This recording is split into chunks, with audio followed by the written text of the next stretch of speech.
They say that a constitution can change things. But how? After all, a constitution cannot build a road, school a child, provide drinking water, or heal the sick. Yet constitutions have a profound effect on how well a country functions and, as a result, on the quality of life of its citizens. The state needs a powerful engine to do the things that we need it to do. But that power has to be under control. A good constitution keeps the power of the state under public control. It puts the people in the driver's seat, ensuring that the government represents and is responsible to ordinary citizens. To understand the difference that a good constitution can make, let's look at the fictional country of Ruritania, as it was 10 years ago. Ruritania has many problems. Unemployment is high, opportunities are few, young people are angry, old people live in despair, and it's a mess. There's garbage on the streets. Often there's no electricity. The roads are full of potholes. The schools are overcrowded, and the sick cannot get the care they need. People are not treated with respect, and for minorities, it's even worse if they don't speak the language or practice the religion of the majority. The courts and the administration are corrupt, and if you don't have a connection or the money for a bribe, you'll always be at the back of the line. Why is this so? Well, it's not because Ruritania is poor. It has lots of resources. Those who are in charge, who are well connected and close to power, have plenty of money. They feast while the poor go hungry. They run Ruritania for their own personal benefit, not for the benefit of the people. And at the head of the table sits the president, the old man. He's been in charge as long as anyone can remember. He's got the country exactly where he wants it, in his pocket and under his heel. Elections are a farce. Anyone who dares to speak out ends up in jail. The whole system is broken. So where did it all go wrong?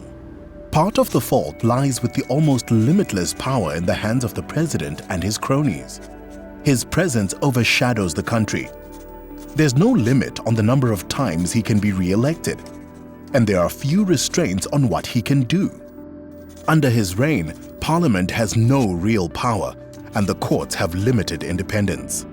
There's nothing stopping the president from appointing his brother as head of the army, or his cousins and nephews as ambassadors and judges, or handing out state contracts to his friends. The Constitution is too weak to protect the people. It provides no real constraints on the president's abuse of power. Instead of empowering the people, the Constitution suppresses them. The state has become their master instead of being their servant. But fortunately, that's not how the story ended. 5 years ago, the people of Ruritania rose up when they heard that the president was planning to install his son in his place. They knew that their hopes for dignity, justice, equality, and rights would not be realized by simply replacing one dictator with another. They needed to change the rules, so they wrote a new constitution, the foundation upon which a democratic Ruritania would be built. Despite their differences, many groups from across society came together to identify 5 common goals for constitutional change. The most important thing was to reduce the president's excessive power, so they limited his powers in relation to Parliament and the courts, and his ability to make appointments. They introduced term limits so that in the future, a president can only serve 2 terms before someone else must replace him. Another urgent need was to empower people to participate in the political process.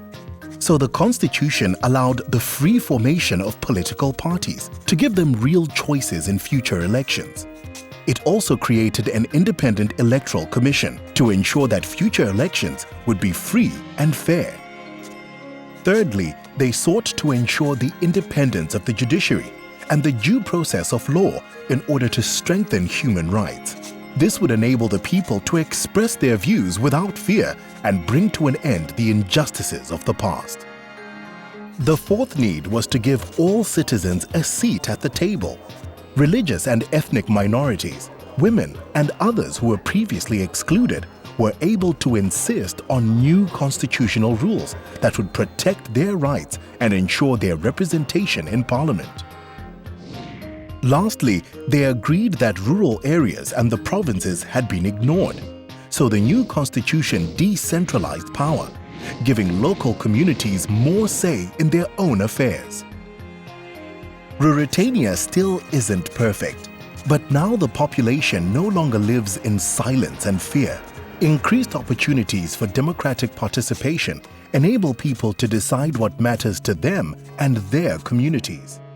Open competition for political office means that the government must respond to public demands for education, healthcare, and decent roads.